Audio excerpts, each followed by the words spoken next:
إن الحمد لله نحمده ونستعينه ونؤمن به ونتوكل عليه ونعوذ بالله من شرور أنفسنا ومن سيئات أعمالنا من يهد الله وهو المهتدي ومن يضلل فلن تجد له وليا مرشدا اللهم صل على محمد وعلى آل محمد كما صليت على إبراهيم وعلى آل إبراهيم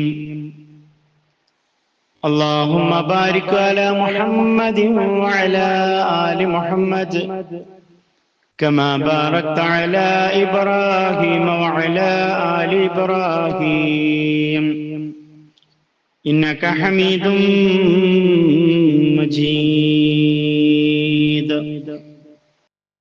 أما بعد فإن خير الكلام كلام الله وخير الهدي هدي محمد صلى الله عليه وسلم وشر الأمور محدثاتها وكل محدثة بدعة وكل بدعة ضلالة أيها الإخوان والأخوات أوصيكم عباد الله وإياي أولا بتقوى الله أعوذ بالله من الشيطان الرجيم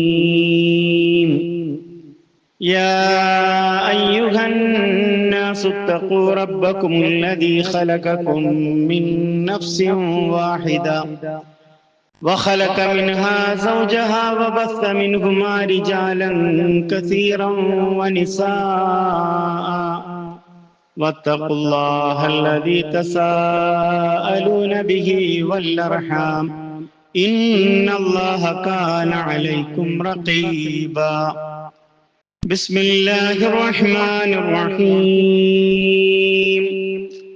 يا أيها الناس أنتم الفقراء إلى الله والله هو الغني الحميد. വളരെ പ്രിയപ്പെട്ട ഒരു മഹാഭാഗ്യമായി ഇവിടെ ഒരുമിച്ച് ചേർന്ന വിശ്വാസിനികളെ, നശ്വരമായ ഐഹിക ജീവിതത്തിൽ സ്രഷ്ടാവും തമ്പുരാനും നിയന്താവുമായ അള്ളാഹുവിന്റെ നിയമ നിർദ്ദേശങ്ങൾ ജീവിതത്തിന്റെ എല്ലാ മേഖലകളിലും പാലിച്ച് നല്ല വിശ്വാസികളായി ജീവിതത്തെ ക്രമപ്പെടുത്തണമേ എന്ന് ആദ്യം എന്നെയും തുടർന്ന് നിങ്ങളെയും ഓർമ്മപ്പെടുത്തുന്നു, ഉത്ബോധിപ്പിക്കുന്നു, വസിയ്യത്ത് ചെയ്യുന്നു. അള്ളാഹുവിന്റെ ഇഷ്ടദാസന്മാരായി ജീവിക്കുവാനും അവനെ തൃപ്തിപ്പെട്ടുകൊണ്ട് ദുനിയാവിന്റെ ജീവിതത്തെ ക്രമപ്പെടുത്തുവാനും ഭാഗ്യം ലഭിക്കുന്ന മഹാഭാഗ്യവാന്മാരുടെ കൂട്ടത്തിൽ കാരുണ്യവാനായ നാഥൻ നമ്മെല്ലാവരെയും ഉൾപ്പെടുത്തി അനുഗ്രഹിക്കുമാറാകട്ടെ. സഹോദരങ്ങളെ, ആമുഖമായി ഓതിവച്ച വിശുദ്ധ ഖുർആനിന്റെ 35-ാം അധ്യായം സൂറ ഫാത്തിറിന്റെ 15-ാമത്തെ ആയത്താണ്. ആ ആയത്ത് സത്യവിശ്വാസികളായ നമ്മെ വിളിച്ചുകൊണ്ട്, മനുഷ്യനെ വിളിച്ചുകൊണ്ട് അള്ളാഹു ഓർമ്മപ്പെടുത്തുന്ന ഒരു കാര്യം, ഏ മനുഷ്യരെ, നിങ്ങളെല്ലാം അള്ളാഹുവിലേക്ക് ആവശ്യക്കാരാണ്.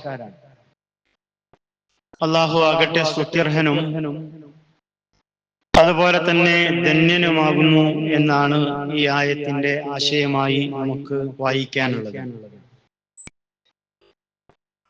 വിശുദ്ധ ഖുർആനിന്റെ ആയത്ത് നമ്മെ ബോധ്യപ്പെടുത്തുന്നത് അള്ളാഹുവിന്റെ കാരുണ്യത്തിലും അതേപോലെ തന്നെ അവന്റെ അനുഗ്രഹത്തിലുമാണ് നമ്മൾ ജീവിക്കുന്നത് എന്ന ബോധ്യം അല്ലെങ്കിൽ ബോധം സദാസമയം മനുഷ്യനിൽ ഉണ്ടാകണം എന്ന് ഓർമ്മപ്പെടുത്തുകയാണ്. ആധുനിക ലോകം വളരെ വലിയ പുരോഗതി പ്രാപിച്ചുകൊണ്ടിരിക്കുകയാണ്. മനുഷ്യനൊക്കെ തന്നെ ഇന്ന് ആലോചിക്കുന്നത് ഭൂമിയിലെ ഏതെങ്കിലും സ്ഥലങ്ങൾ, രാജ്യങ്ങൾ സന്ദർശിക്കണം എന്ന ആഗ്രഹത്തിനപ്പുറം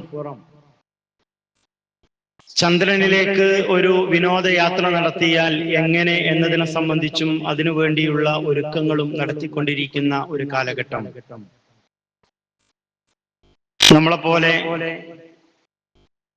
നമ്മുടെ കൂട്ടത്തിലേക്ക് മനുഷ്യനോട് ഇടചേർന്നുകൊണ്ട് ജീവിക്കുന്ന AI സംവിധാനത്തിൽ പ്രവർത്തിക്കുന്ന മനുഷ്യ നിർമ്മിതമായിട്ടുള്ള മനുഷ്യർ അല്ലെങ്കിൽ റോബോട്ടുകൾ തങ്ങളുടെ ജീവിതത്തിന്റെ പല ഇടങ്ങളിലും പ്രവേശിച്ചു കൊണ്ടിരിക്കുന്ന, ജീവിച്ചു കൊണ്ടിരിക്കുന്ന ഒരു ആധുനിക കാലഘട്ടം. അതേപോലെ തന്നെ ഡ്രൈവറില്ലാതെ സ്വന്തമായി യാത്ര ചെയ്യുന്ന വാഹനങ്ങൾ സമുദ്രത്തിന്റെ ആഴിയിലേക്കും ആകാശത്തിന്റെ ഉയരങ്ങളിലേക്കും പറക്കുവാനും ആഴ്ന്നിറങ്ങുവാനും സാധ്യമാകുന്ന മനുഷ്യ നിർമ്മിതമായ ഉപകരണങ്ങൾ. യഥാർത്ഥത്തിൽ ഇത്ര വലിയ ഭൗതികമായ സൗകര്യങ്ങൾ അത് അള്ളാഹു നമുക്ക് നൽകിയിട്ടുണ്ട്. നമ്മുടെ വിശേഷ ബുദ്ധി ഉപയോഗപ്പെടുത്തിക്കൊണ്ട് മനുഷ്യന് അത് കണ്ടെത്തുവാനും അത് ഉപയോഗപ്പെടുത്തുവാനും ഒക്കെ മനുഷ്യന് സാധ്യമാകുന്നുണ്ട്. ഇവിടെ യഥാർത്ഥത്തിൽ ഇതൊക്കെ തന്നെ നമുക്ക് ഉപയോഗിക്കുവാനും അല്ലെങ്കിൽ ഉപകാരപ്പെടുവാനും ഉണ്ടായിരിക്കേണ്ട ഏറ്റവും പ്രധാനപ്പെട്ട ഒരു കാര്യം എന്ന് പറഞ്ഞത് അതിനുള്ള ഒരു തൗഫീഖ് കാരുണ്യവാനായ റബ്ബിൽ നിന്ന് നമുക്ക് ഉണ്ടാവണം എന്നതാണ്. നമുക്കിടയിൽ വലിയ ധൈര്യശാലികളായ ആളുകളുണ്ട്. അതോടൊപ്പം തന്നെ അതിസമ്പന്നരായ ആളുകളുണ്ട്. ആൾബലവും നാട്ടിൽ വലിയ സ്വാധീനവും ഒക്കെ ഉള്ള ആളുകളുണ്ട്. എന്നാൽ ശക്തമായി ഒരു ഇടിപൊട്ടിയാൽ, അതല്ലെങ്കിൽ ഒരു 4 മണിക്കൂർ തിമർത്ത് പെയ്യുന്ന ഒരു മഴയ്ക്കു മുമ്പിൽ, അതല്ല ഒരു മിനിറ്റോ 2 മിനിറ്റോ ഒക്കെ നീണ്ടു നിൽക്കുന്ന ഒരു ഭൂമി കുലുക്കമുണ്ടായാൽ അവിടെ മനുഷ്യരെല്ലാം എത്രമാത്രം ധൈര്യശാലികളാണെങ്കിലും, ധനികരാണെങ്കിലും, ആൾബലമുള്ളവനാണെങ്കിലും, സ്വാധീനമുള്ളവനാണെങ്കിലും അവിടെയൊക്കെ തന്നെ പേടിച്ച് വിരണ്ടു പോകുന്നവനാണ് മനുഷ്യൻ എന്നാണ് ആധുനിക സംഭവ വികാസങ്ങളൊക്കെ തന്നെ നമുക്ക് ബോധ്യപ്പെടുത്തി തരുന്ന ഒരു യാഥാർത്ഥ്യം എന്ന് പറയുന്നത്. ഇത് നമുക്ക് നൽകേണ്ടുന്ന ഒരു തിരിച്ചറിവ് എന്താണ്? ആ തിരിച്ചറിവാണ് സൂറ ഫാത്തിറിന്റെ 15-ാമത്തെ ആയത്തിലൂടെ അള്ളാഹു നമ്മെ ഓർമ്മപ്പെടുത്തിയത്. യാ അയ്യുഹന്നാസ്, ഹേ ജനങ്ങളെ, അൻതുമുൽ ഫുഖറാഉ ഇലല്ലാഹ്, നിങ്ങൾ അള്ളാഹുവിലേക്ക് ആവശ്യമുള്ളവരാണ്. എന്നാൽ അള്ളാഹു ആകട്ടെ ഹുവൽ ഗനി, അവൻ ധന്യനാണ്, വൽ ഹമീദ്, സ്തുത്യർഹനാണ് എന്ന് മനുഷ്യനെ ഓർമ്മപ്പെടുത്തുന്നു എന്നതാണ്. നമ്മുടെ തൊട്ടടുത്ത് വയനാട് ദുരന്തം ഇന്നും ഒരു നോവായി നമ്മുടെ മനസ്സിൽ. ധാരാളം ശരീരഭാഗങ്ങളാണ്, 400-ന്റെ മുകളിലാണ് മരണസംഖ്യ. തിരിച്ചറിയാനാവാത്ത മനുഷ്യന്റെ ശരീരം അള്ളാഹുവിന്റെ പരീക്ഷണമോ അല്ലെങ്കിൽ അള്ളാഹുവിന്റെ ശിക്ഷയോ ആവാം. ഇത് കാണുന്ന മനുഷ്യൻ, ഇതൊക്കെ കണ്ടാലും മനുഷ്യൻ അവന്റെ അഹങ്കാരത്തിന് യാതൊരു വിധത്തിലുള്ള കുറവും നമുക്ക് കാണാൻ കഴിയുന്നില്ല എന്നതാണ് നമ്മുടെ മുമ്പിലുള്ള സംഭവ വികാസങ്ങളെ വിലയിരുത്തുമ്പോൾ നമുക്ക് ബോധ്യമാകുന്നത് എന്നതാണ്. സോഷ്യൽ മീഡിയയിൽ ഏറ്റവും ചർച്ചയായ ഒരു കാര്യം ഉരുൾപൊട്ടൽ സമയത്ത് ഒലിച്ചുപോയ ഒരു അലമാരയും അതിൽ നിന്ന് ലഭിച്ച ഒരു പരാതിയും ഇന്ന് ചർച്ച ചെയ്തുകൊണ്ടിരിക്കുകയാണ്. 2 വീട്ടുകാർ, തൊട്ടടുത്ത് ജീവിക്കുന്ന 2 വീട്ടുകാർ വഴിത്തർക്കമാണ്. വിട്ടുകൊടുക്കാൻ ആരും തയ്യാറായില്ല എന്നതാണ്. ഇന്നവിടെ ആ വീടുകൾ തന്നെ ഇല്ലാത്ത ഒരവസ്ഥയാണ് സോഷ്യൽ മീഡിയകളിൽ നമ്മൾ വായിച്ചു കൊണ്ടിരിക്കുന്നു എന്നതാണ്. മനുഷ്യന്റെ അഹങ്കാരമാണ്, അല്ലെങ്കിൽ കുശുമ്പ്. എത്ര നാളാണ് ഉറ്റവരോട് ഉടയവരോട് പക, അതേപോലെ തന്നെ വിദ്വേഷം, തെറ്റൽ, പരസ്പരം ഞാനാണോ അവനാണോ വലുത് എന്നത്, മാത്രമല്ല അവന്റെ അവകാശങ്ങളെ പിടിച്ചു വെക്കുകയും അതല്ലെങ്കിൽ മറ്റുള്ളവന്റെ അവകാശങ്ങളെ നൽകാതിരിക്കുകയും, അതേപോലെ തന്നെ ഒരു ഭൂമിയുടെ തുണ്ടിന് വേണ്ടി, അതല്ലെങ്കിൽ ഒരു അധികാരത്തിന്റെ, അതല്ലെങ്കിൽ ഏതെങ്കിലും തരത്തിലുള്ള ചെറിയ സമ്പത്തിന്റെ പേരിൽ മനുഷ്യൻ പൊരുത്തപ്പെടാൻ സമയം കിട്ടുകയില്ല എന്നാണ് നമ്മൾ മനസ്സിലാക്കേണ്ടത്. എന്തുറപ്പാ നമുക്കുള്ളത്? നമ്മൾ ആലോചിക്കുക. നമ്മുടെ മനസ്സ് എത്രമാത്രം അല്ലെങ്കിൽ സ്വാധീനിക്കണം ഇത്തരം ദുരന്തങ്ങൾ നമുക്ക് നൽകുന്ന പാഠം എന്നത് നമ്മൾ കൃത്യമായി ആലോചിക്കുക. തൊട്ടടുത്തുള്ള ആളുകളാണ്. പ്രവാചകൻ സല്ലല്ലാഹു അലൈഹി വസല്ലമ പറഞ്ഞത്, വിശ്വാസികളായ രണ്ടാളുകൾ പിണങ്ങി നിൽക്കാൻ പാടില്ല. എത്ര ദിവസത്തിൽ കൂടുതൽ? 3 ദിവസത്തിൽ കൂടുതൽ എന്ന് പ്രവാചകൻ സല്ലല്ലാഹു അലൈഹി വസല്ലമ പഠിപ്പിക്കുമ്പോ നമ്മൾ വർഷങ്ങൾ ഒരു ഉമ്മയുടെ വയറ്റിൽ നിന്ന് വന്നിട്ടുള്ള 2 മക്കളാണ്. ഒരു വീട്ടിൽ താമസിക്കുന്നവരാണ്, അല്ലെങ്കിൽ ബാപ്പയും മക്കളുമാണ്, അതല്ലെങ്കിൽ അയൽവാസികളാണ്, അല്ലെങ്കിൽ തൊട്ടടുത്ത ബന്ധുക്കളാണ്. നമുക്കൊരാവശ്യത്തിന് ഏറ്റവും കൂടുതൽ ഓടി വരേണ്ടുന്ന ആളുകളോട്, അയൽവാസികളോട്, അവരോട് പോലും തെറ്റി നിൽക്കുന്ന അവസ്ഥയുണ്ടെങ്കിൽ, പ്രിയപ്പെട്ടവരെ, നമ്മൾ എന്ത് കണ്ടാലും അല്ലെങ്കിൽ എന്തനുഭവിച്ചാലും നമുക്ക് ഒരു ഗുണപാഠം ലഭ്യമാകുന്നുണ്ടോ എന്നത് നമ്മൾ ആലോചിക്കുക. പൊരുത്തപ്പെടിക്കാൻ പോലും സമയം കിട്ടുകയില്ല എന്ന് നമ്മൾ മനസ്സിലാക്കുക.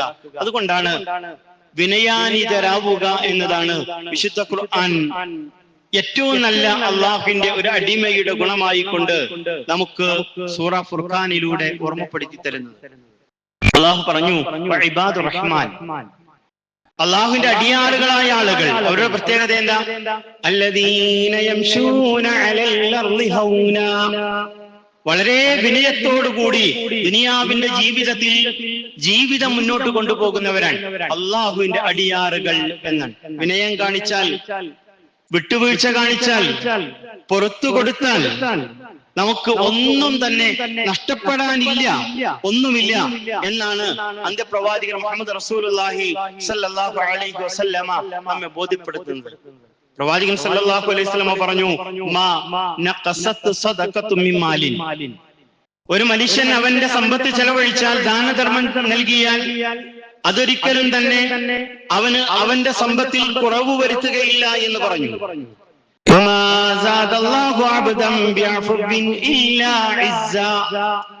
മറ്റൊന്ന് പ്രവാചകൻ സല്ലല്ലാഹു അലൈഹി വസല്ലം പറഞ്ഞത്, ഒരു അടിമയെങ്ങാനും വിട്ടുവീഴ്ച ചെയ്താൽ അവന്റെ പ്രതാപമല്ലാതെ, ഇസ്സത്തല്ലാതെ ഒരിക്കലും വർദ്ധിക്കുന്നില്ല. നമ്മൾ വിട്ടുകൊടുത്താൽ അങ്ങനെയുള്ളൂ അല്ലെ? ചില വാശികൾ അങ്ങനെ, ഞാൻ എങ്ങനെ അവന് കുറഞ്ഞു കൊടുക്കാന്നാണ്, ഞാൻ അവന് താണു കൊടുത്താൽ ആകെ പ്രശ്നമാണല്ലോ. പ്രവാചകൻ സല്ലല്ലാഹു അലൈഹി വസല്ലം പറഞ്ഞെന്തറിയോ? എടോ, നീ കുറഞ്ഞു കൊടുത്താൽ അത് നിന്റെ ഇസ്സത്താണ് വർദ്ധിപ്പിക്കുക എന്നതാണ്.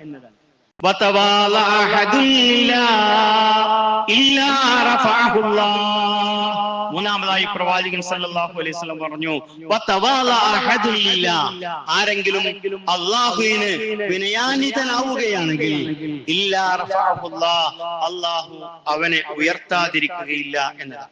എന്ന് പറഞ്ഞാൽ നമ്മുടെ ജീവിതത്തിൽ നമ്മൾ കാത്തു സൂക്ഷിക്കേണ്ടുന്ന ഒന്ന് അത് വിനയമാണ്, പക്വതയാണ്, ആളുകളെ ഉൾക്കൊള്ളുവാനുള്ള മനോഗതിയാണ് എന്നാണ് പ്രവാചകൻ സല്ലല്ലാഹു അലൈഹി വസല്ലമ നമ്മെ ബോധ്യപ്പെടുത്തിയിട്ടുള്ളത് എന്നതാണ്. മാലിക് ബിൻ ദീനാർ റഹിമഹുല്ലാഹ് അദ്ദേഹം ഒരിക്കൽ പറഞ്ഞു,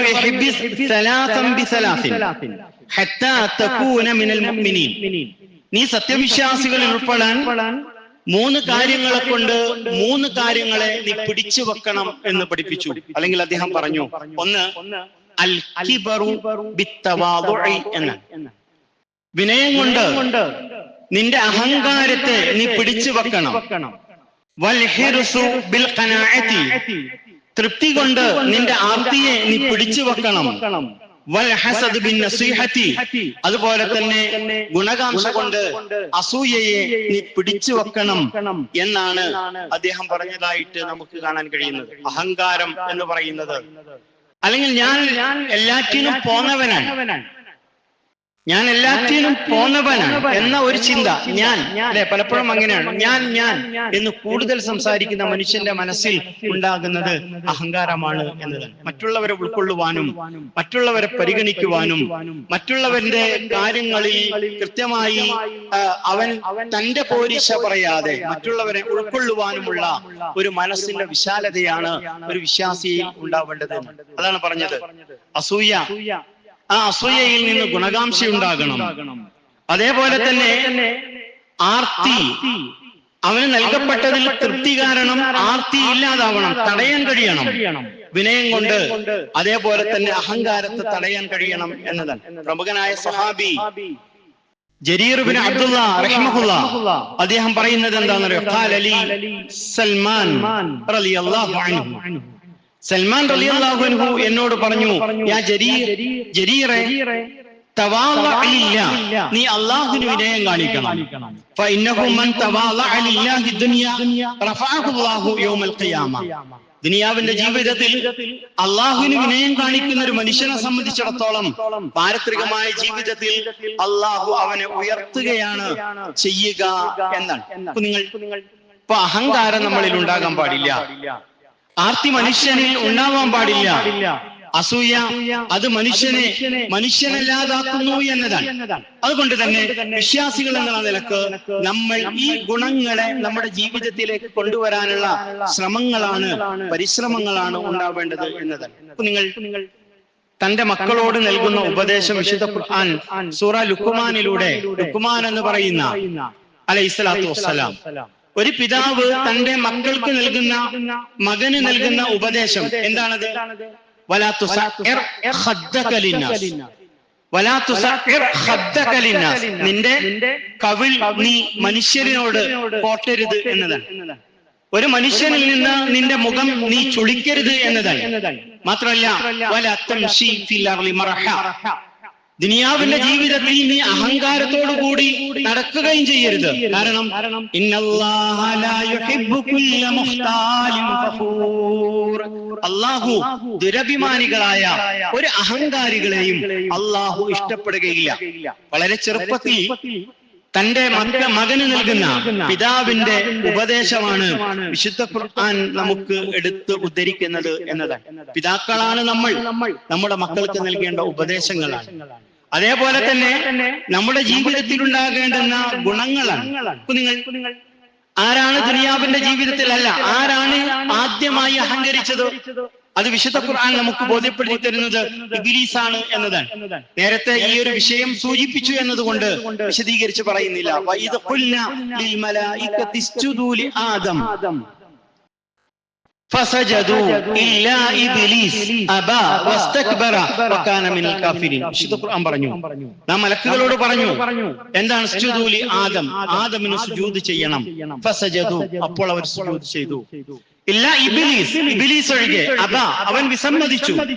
വസ്തക്ബറ, അവൻ അഹങ്കാരം കാണിച്ചു. ഇത് വിശുദ്ധ ഖുർആൻ പഠിപ്പിച്ചത് അതിന്റെ കാരണം കൊണ്ട് തന്നെ സ്വർഗീയമായ സുഖാഡംബരങ്ങളിൽ നിന്ന്, ആ സൗകര്യങ്ങളിൽ നിന്ന് അവനെ അള്ളാഹു പുറത്താക്കി എന്നാണ് നമുക്ക് കാണാൻ കഴിയുന്നത്, അല്ലെ? അതുകൊണ്ട് ആ പ്രവാചകൻ സല്ലല്ലാഹു അലൈഹി വസല്ലം പറഞ്ഞത് സ്വർഗം കിട്ടില്ല. ആർക്കാ? ലാ യദ്ഖുലുൽ ജന്ന, സ്വർഗത്തിൽ പ്രവേശിക്കുകയില്ല. മൻ കാന ഫീ ഖൽബിഹി മിസ്കാലു ദർറത്തിൻ മിനൽ കിബർ, അണുത്തൂക്കം അഹങ്കാരം, വലിയ ഒരു അഹങ്കാരത്തിന്റെ കൂട്ടമുണ്ടാകണമെന്നല്ല, മറിച്ച് അണുത്തൂക്കം എന്നാണ്. അണുത്തൂക്കം മിസ്കാലു ദർറ. സഹാബത്ത് ഇത് കേൾക്കുമ്പോ അവരുടെ മനസ്സിനെ പറഞ്ഞു പഠിപ്പിക്കുന്നുണ്ട്. ഹദീസുകളിൽ, ചരിത്രങ്ങളിൽ നമുക്ക് വായിച്ചെടുക്കാൻ കഴിയും. ചില സഹാബത്ത് വീട്ടിലേക്ക് തിരിച്ചു പോകുന്നത് മനസ്സിനെ ബോധ്യപ്പെടുത്ത, അണുത്തൂക്കമെങ്ങാനും അഹങ്കാരം അതെന്റെ ജീവിതത്തിലേക്ക്, എന്റെ മനസ്സിലേക്ക് കടന്നു വന്നാൽ ലാ യദ്ഖുലുൽ ജന്ന, സ്വർഗം നിഷിദ്ധമാണ് എന്ന് പ്രവാചകൻ സല്ലല്ലാഹു അലൈഹി വസല്ലമ നമ്മെ ബോധ്യപ്പെടുത്തി എന്നതാണ്, അല്ലെ? അഹങ്കാരം എന്ന് പറയുമ്പോ നല്ല വസ്ത്രം ധരിക്കുക അഹങ്കാരാണോ? അല്ലല്ലോ. നല്ല വസ്ത്രം ധരിക്കൽ, വില കൂടിയ ഒരു വാഹനത്തിൽ യാത്ര ചെയ്യൽ, അതല്ലെങ്കിൽ സൗകര്യമുള്ള ഒരു വീടുണ്ടാക്കൽ, ഇതൊന്നും അഹങ്കാരമല്ല. മറിച്ച് എന്താണ്? നമ്മുടെ സമ്പത്തിനെ പരിശുദ്ധപ്പെടുത്തി അതിന്റെ ഹക്ക് നൽകേണ്ട ആളുകൾക്ക് നൽകി അതിനെ നമുക്ക് പൂർണ്ണാർത്ഥത്തിൽ ഉപയോഗിക്കാൻ കഴിയും. അതൊരിക്കലും അഹങ്കാരമല്ല. അഹങ്കാരം എന്ന് പറഞ്ഞാൽ എന്താ? അഹങ്കാരം എന്ന് പറഞ്ഞത് സമ്പത്ത് മാത്രമായിരിക്കണമെന്നില്ല. അള്ളാഹുവിന്റെ പ്രവാചകൻ അതിനെ വിശദീകരിച്ചത് അൽ കിബറു ബത്റുൽ ഹഖി വഗംതുൻ നാസ് എന്നാണ്.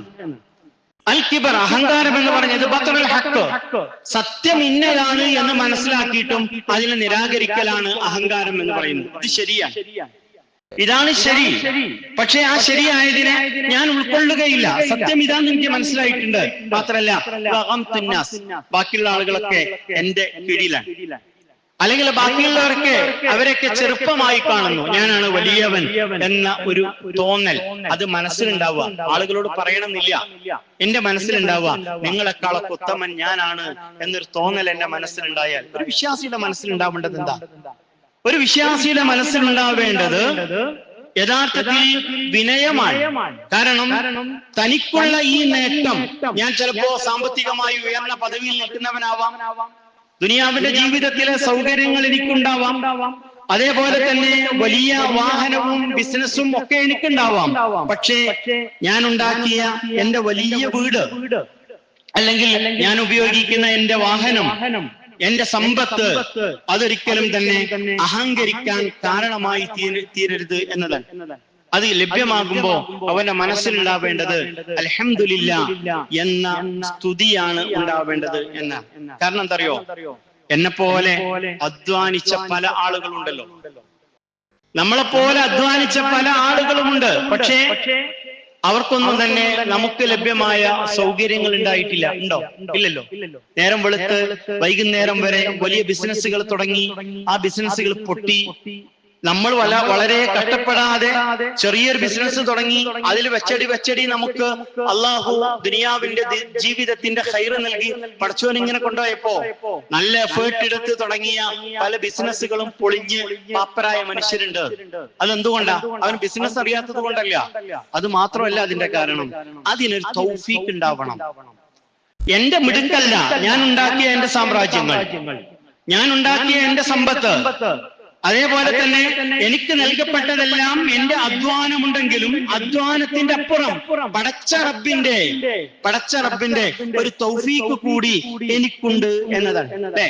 ചില ആൾക്കാർ പറയാറുണ്ട്, ഞാൻ നല്ല കരുത്താണ്, ഞാൻ രാവിലെ എഴുന്നേറ്റ് എന്നും നടക്കാറുണ്ട്, അതുകൊണ്ട് ഞാൻ എന്റെ ആരോഗ്യം ശ്രദ്ധിക്കാറുണ്ട്, ഇപ്പോഴും വലിയ കുഴപ്പമൊന്നുമില്ല, പ്രഷറും ഷുഗറും ഒന്നുമില്ല. എന്നാൽ അങ്ങനെ രാവിലെ നമ്മളെക്കാൾ കൂടുതൽ നടന്ന പല ആളുകളും അറ്റാക്കായിട്ട് മരണപ്പെട്ടു പോകുന്നുണ്ട്. എന്തേ? രാവിലെ നടക്കാത്തതുകൊണ്ടാ? അല്ല. അല്ലേ? ഈ അടുത്ത് നമ്മൾ കഴിഞ്ഞ ആഴ്ചയിൽ നമ്മുടെ സിറാജിന്റെ ഭാഗത്ത് നിന്ന് കേട്ടൊരു മരണ വാർത്തയുണ്ട്. ഷട്ടിൽ കളിച്ചുകൊണ്ടിരിക്കുമ്പോഴാണ് ഒരു 40-43 വയസ്സ് പ്രായമുള്ള ഒരു സഹോദരൻ മരണപ്പെട്ടു പോകുന്നത്. അദ്ദേഹം അധ്വാനിക്കാത്തത് കൊണ്ടല്ല. ഒരു തൗഫീഖ് ഉണ്ടാവണം. ദുനിയാവിന്റെ ജീവിതത്തിലെ സൗകര്യങ്ങൾ നമുക്ക് ലഭ്യമാകുവാനും ആ ജീവിതം മുന്നോട്ട് കൊണ്ടുപോകുവാനും ഒക്കെ ഇതൊന്നും നമ്മുടെ കഴിവല്ല എന്നതാണ്.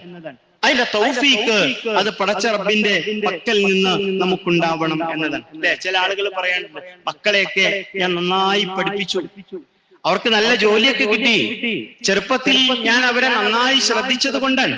എന്നാൽ നമ്മുടെ മക്കളെക്കാൾ അല്ലെങ്കിൽ നമ്മളെക്കാളൊക്കെ പഠിച്ച എത്ര മക്കളാണ്, എത്ര ആളുകളാണ് ജീവിതത്തിൽ ഒരു ജോലി കിട്ടാതെ അങ്ങോട്ടും ഇങ്ങോട്ടും നടന്നു പോയിക്കൊണ്ടിരിക്കുന്നത്, തേരാപ്പാര നടന്നുകൊണ്ടിരിക്കുന്നത്? പഠിക്കാത്തതുകൊണ്ടാ? അല്ല. അധ്വാനിക്കാത്തതുകൊണ്ടാ? അല്ല. മറിച്ച് അവിടെ അള്ളാഹുവിന്റെ തൗഫീഖ് ഉണ്ടാവണം എന്നതാണ്. അതുകൊണ്ട് എന്ത് ലഭ്യമായാലും നമ്മുടെ മനസ്സിൽ ഉണ്ടാകേണ്ടുന്ന ഒരു കാര്യം ലാ ഹൗല വലാ ഖുവത ഇല്ലാ ബില്ലാഹ് എന്ന. അള്ളാഹുവിന്റെ സഹായം കൂടാതെ, അള്ളാഹുവിന്റെ ശക്തി കൂടാതെ മറ്റൊന്നും കൊണ്ട് എനിക്ക് യാതൊന്നും നേടിയെടുക്കാൻ കഴിയില്ല. ലാ ഹൗല വലാ ഖുവത ഇല്ലാ ബില്ലാഹ്. ഈ ഒരു ദിക്റിനെ സംബന്ധിച്ച് അള്ളാഹുവിന്റെ പ്രവാചകൻ സല്ലല്ലാഹു അലൈഹി വസല്ലം പറഞ്ഞത് എന്താ? കൻസും മിൻ കുനൂസിൽ ജന്ന എന്ന. ലാ ഹൗല വലാ ഖുവത ഇല്ലാ ബില്ലാഹ്. നമ്മുടെ മനസ്സിൽ കൊണ്ടു നടക്കേണ്ടുന്ന ഒരു ചിന്തയാണ് റബ്ബ്. ഞാൻ പഠിച്ചു, അത്യാവശ്യം കുഴപ്പമില്ലാതെ പഠിച്ചു. പക്ഷേ ആ പഠിച്ചതിന് എനിക്ക് നല്ല ഒരു ജോലി അവന്റെ തൗഫീഖ് കൊണ്ട് ലഭ്യമായി. നമ്മളെക്കാൾ എത്രയോ വലിയ ഡിഗ്രിയുള്ള ആളുകൾ, നന്നായി പഠിച്ചൊരു സഹോദരി പറഞ്ഞ ഒരു കാര്യമുണ്ട്, യോഗ്യത നിങ്ങളെക്കാൾ കൂടുതലുണ്ട്, യോഗം ഇല്ല എന്ന്. അതാണ് പലപ്പോഴും നമ്മൾ മനസ്സിലാക്കേണ്ടത്. യോഗ്യതകൾ ഉണ്ടാവാം, അതേപോലെ തന്നെ പരീക്ഷയിൽ ഉയർന്ന വിദ്യാഭ്യാസമൊക്കെ ഉണ്ടാവാം, പക്ഷെ യോഗ്യതയുണ്ട്. യോഗം എന്ന് പറഞ്ഞത് അതാരടുത്ത് കിട്ടണം? അത് അള്ളാഹുവിന്റെ അടുക്കൽ നിന്ന് കിട്ടണം. അവന്റെ അടുത്ത് നിന്ന് കിട്ടിയതാണ് എന്ന് ഓർമ്മയുണ്ടാകണം. അത് അലാ ഹൗല വലാ ഖുവത ഇല്ലാ ബില്ലാഹ് എന്നതുകൊണ്ട് നമ്മൾ മനസ്സിലാക്കേണ്ടത് എന്നതാണ്. ഞാനൊരു അധ്യാപകനായി, അല്ലെങ്കിൽ ഞാനൊരു ഓട്ടോ ഡ്രൈവറായി, അല്ലെങ്കിൽ ഞാനൊരു പണക്കാരനായി, ഞാൻ നന്നായി പണിയെടുക്കുന്ന നൈപുണിയുള്ള ഒരു പണിക്കാരനായി, ഇതൊക്കെ അതുകൊണ്ടാണ് ഞാൻ ജീവിക്കുന്നത്. അതുകൊണ്ടാണ് അത് എന്റെ ശക്തി കൊണ്ടല്ല, മറിച്ച് അത് അല്ലാഹുവേ നിന്റെ ശക്തിയും നിന്റെ കഴിവും കൊണ്ടും മാത്രമാണ് എന്നത് നമ്മൾ മനസ്സിലാക്കുക. നിങ്ങൾ ചില ദുരന്തങ്ങളൊക്കെ നമുക്ക് നൽകുന്ന പാഠങ്ങൾ അതാണ് അല്ലെ. എന്റെ വളപ്പിൽ ചവിട്ടരുത് എന്ന് പറഞ്ഞ ആളുകൾ പലപ്പോഴും അവരുടെ വളപ്പിൽ നിന്ന് രക്ഷപ്പെടുത്തിയത് ഹെലികോപ്റ്റർ വന്നുകൊണ്ടാണ് എന്ന് നമ്മൾ കണ്ടുകൊണ്ടിരിക്കുന്നു എന്നതാണ്. എന്റെ വാഹനത്തിന് പോകാൻ പറ്റിയ റോഡല്ല ഇവിടെ കേരളത്തിൽ തന്നെ എന്റെ വാഹനത്തിന് പോകാൻ പറ്റിയ റോഡില്ല എന്ന് അഹങ്കരിച്ച പല ആളുകളും ബിരിയാണി ചെമ്പിലാണ് അവരെ പ്രളയമുണ്ടായപ്പോ അവരെ ബിരിയാണി ചെമ്പിൽ കയറ്റിയിട്ടാണ് കൊണ്ടുവന്നത്. നിങ്ങൾ ഇതാണ് നമ്മൾ ആലോചിക്കുക, എത്ര നിസ്സാരരാണ് മനുഷ്യൻ എന്നതാണ് നമ്മൾ കൃത്യമായും ചിന്തിക്കുക എന്നാണ് സൂചിപ്പിക്കാനുള്ളത്. നമ്മൾ വിനയാനിതരാവുക, അള്ളാഹുവിലേക്ക് അടുക്കുക, അള്ളാഹുവിന്റെ തീരുമാനം അവന്റെ ഖൈറിന് വേണ്ടി, നമ്മൾ ഫുഖറാകളാണ്, അവനിൽ നിന്ന് ആവശ്യക്കാരാണ് എന്ന ബോധ്യം, അതാണ് പ്രിയപ്പെട്ടവരെ നമുക്കുണ്ടാവേണ്ടത്. ആ ഒരു അർത്ഥത്തിൽ ജീവിതത്തെ ക്രമപ്പെടുത്തി നല്ല വിശ്വാസികളായി ജീവിക്കുക. അള്ളാഹു അനുഗ്രഹിക്കുമാറാകട്ടെ.